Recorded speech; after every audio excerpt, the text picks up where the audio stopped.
सभी को good morning, ढेर सारा प्यार।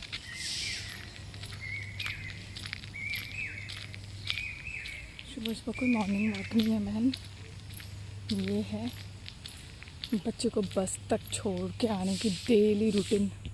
इतने लंबे रास्ते हैं, कॉर्नर पे बस आती है और मेरा क्वार्टर आगे है जो बस वाले को दिखता नहीं है, तो मुझे वहाँ तक जल्दी छोड़ने के लिए जाना पड़ता है। और आज इतनी चिलचिलाती हुई धूप निकली है इस बारिश के मौसम में, ऐसा लग रहा सब कुछ जला देगा। और मैं यहाँ हूँ ना जहाँ स्किन रूटीन डेली करनी पड़ती है। सुबह सुबह किसने मच्छी कर दो। ये मैं आने वाली हूँ अपने क्वार्टर के अंदर। फिर सुबह सुबह मैंने साहब को ब्रेकफास्ट दिया, उनको जल्दी जाना था। हम ब्रेकफास्ट करने लगे, जल्दी से ब्रेकफास्ट भी कर लिए, टाइम हो गया था उनको जाने का, वो चले गए थे। फिर बाद में मैं ब्रेकफास्ट कर रही थी।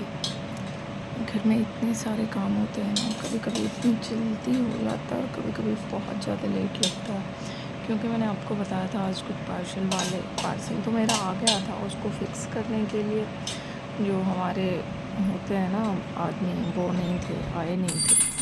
फिर वो भी आ गए, फिर वो फिक्स करने लगे हमारे सोफ़ा को जो मैं मंगवाई थी। एक्चुअली ये मैं अमेज़ॉन से मंगवाई थी, मुझे बहुत दिक्कत के बाद आए फिक्स करने के लिए। इसने फिक्स भी कर दिया और शाम हो गया था इनको आते आते, और मेरा दिन पूरा ऐसे ही निकल गया। फिर मेरा लड़का बैठ के ट्राई कर रहा था, मम्मा कैसा है, ये ठीक ठाक है। मैं जानबूझ के ऐसा करती हूँ, सोफ़ा कम बेड या बेड कम सोफ़ा, आप जो भी बोलो। Thank you for.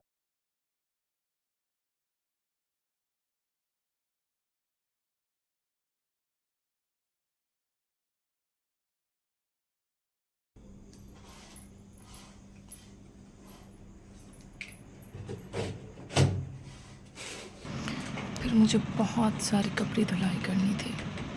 मैं फिर कपड़े धुलने के लिए डाल दी मशीन में। कपड़ा फिर धुलने वाला था और फिर मैं दूसरे काम करने लगी।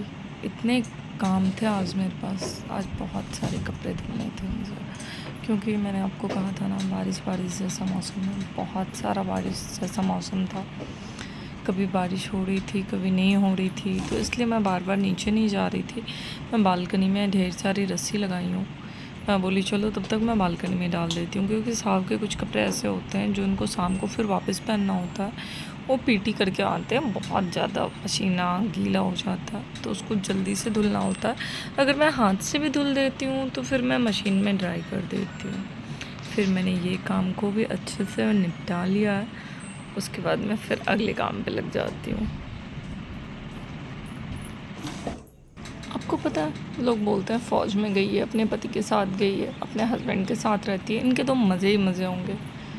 भाई मज़े नहीं होते, हम इसलिए आते हैं कि हम थोड़े से सुकून से जी सके, अपनी ज़िंदगी खुद से जी सके।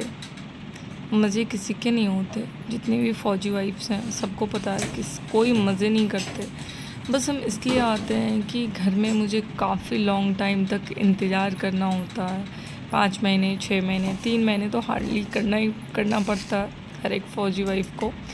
पर मैं इसलिए आती हूँ, एक्चुअली मैं 8-10 साल बाद आई थी फ़ौज में। मुझे घर में ही रहना पसंद था, पर कुछ ऐसा कारण था कि मैं घर में नहीं रह पाई, जिसकी वजह से मैं यहाँ पे आ गई, साहब के साथ आ गई। लेकिन अभी देखती हूँ मुझे कब घर जाना है, कब तक रहना है, मुझे भी नहीं पता है। देखती हूँ आगे आगे।